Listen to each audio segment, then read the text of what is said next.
लोकतंत्र में नेता प्रतिपक्ष का पद सिर्फ एक कुर्सी नहीं, एक बहुत बड़ी जिम्मेदारी होती है। एक ऐसी जिम्मेदारी जिसे कभी अटल बिहारी वाजपेयी जी और सुषमा स्वराज जी जैसे दिग्गज नेताओं ने अपनी सौम्यता और तर्क शक्ति से सींचा था।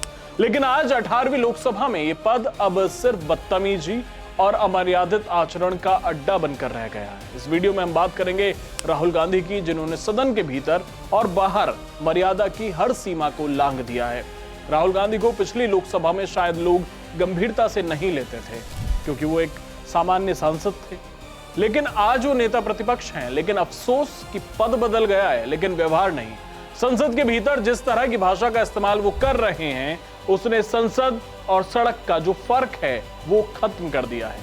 राहुल गांधी कभी प्रधानमंत्री के लिए अभद्र टिप्पणी तो कभी आसन की अवहेलना करते हैं। क्या राहुल गांधी इस पद की गरिमा को तार तार करने की कसम खा चुके हैं?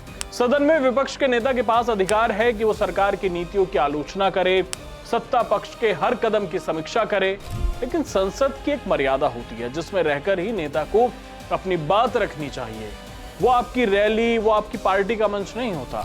राहुल गांधी लोकसभा में सरकार की जगह स्पीकर को ही टारगेट करते हैं।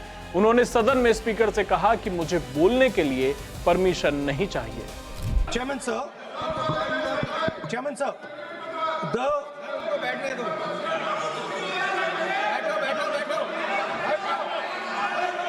Speaker sir, I am. Please, 1 second, sir. Please, sir. Chairman sir, I am objecting to the word permission. That is not the correct word because I am not given permission by anyone. I am leader of opposition. So I am just objecting to that. क्या कांग्रेस नेता सदन के नियमों के परे हैं? क्या उन पर संसद में बनाए गए नियम लागू नहीं होते?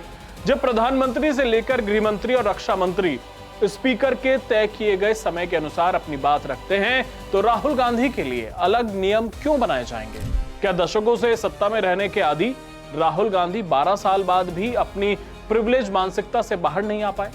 राहुल गांधी की नजर एक बार फिर दिल्ली के बॉर्डर्स पर है। हम ऐसा क्यों कह रहे हैं आप समझिए कि वो ट्रेड डील जो हुई है उसके नाम पर किसानों को भड़काने की कोशिश कर रहे हैं। हाल ही में उन्होंने तथाकथित किसानों से भी मुलाकात की है, और मैं तथाकथित इसलिए कह रहा हूं क्योंकि अगर आप उन तस्वीरों को देखेंगे तो उनमें से जिन्हें किसान कहा जा रहा है वो किसान नहीं, वो अधिकतर कांग्रेस के कार्यकर्ता ही हैं। तो क्या वो फिर से दिल्ली को बंधक बनाने की तैयारी में है?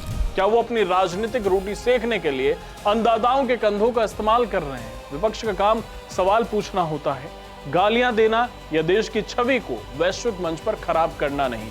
अगर राहुल गांधी का यह रवैया जारी रहा तो क्या सरकार को उनके खिलाफ सख्त अनुशासनात्मक कार्रवाई नहीं करनी चाहिए? क्या एक नेता प्रतिपक्ष को इतनी छूट मिलनी चाहिए कि वो सदन की गरिमा को धूल में मिला दें? आपकी क्या राय है? क्या राहुल गांधी नेता प्रतिपक्ष के पद के लायक हैं? कमेंट बॉक्स में हमें जरूर बताएं। डिटेल न्यूज इंडिया को जरूर सब्सक्राइब कर लीजिए। धन्यवाद।